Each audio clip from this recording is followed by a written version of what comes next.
Good morning, YouTube. Let's do a quick video here. This morning, a dear friend of mine texted me and said that his internet is down. AT&T cellular is down. Now, his business depends on cellular service. He's a gig worker. You know, he needs like deliveries and stuff like that. Well, back in my mind, I'm always wondering, you know, was this planned or was this a intentional thing? AT&T is one of the largest cellular companies. For them to be down is kind of rare.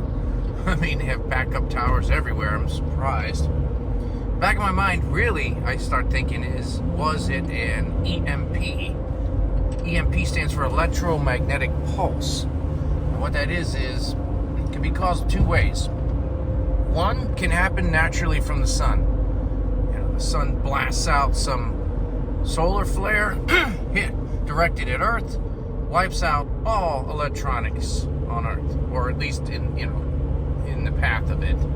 We're talking the power grid, your phone, radio stations, television, your car. Handheld devices wiped, gone, fried, no good anymore. Think about that. If that happens, what does that affect? Well, it affects everything. You have no power, you have no refrigerator, you have no car, you have no water because they run on electronics. The average car has about 95 to 100 computers in it. Unless you have an older car, then you might be okay. But there's another way that can be EMP can happen. That could be a nuclear explosion. And if you follow the news, there's a lot of shit going on right now. Last week, one of the big wigs up there said that the Russians now have an EMP that's deployable from space. Now, what would they do? This weapon doesn't destroy buildings or people, but what it does is it's basically a nuclear explosion in the upper atmosphere of wherever you want to bring down. And then it wipes out all the electronics for thousands and thousands and thousands of miles. I mean, if done right, it could wipe out the whole country. And there ain't shit you can do about it because we're not protected against it. So yeah, in the back of my mind, I think that something happened, and I think, well, my car's still running. My phone's still working, so no, but makes you think, like, God, I hope this doesn't happen. There's a lot more bigger problems we would have. The food chain being disrupted. Imagine no trucks being able to deliver food. Imagine no electricity to keep, the lights on and your refrigerators running. Imagine the nuclear power stations melting down because they need power off the grid in order to continue to cool.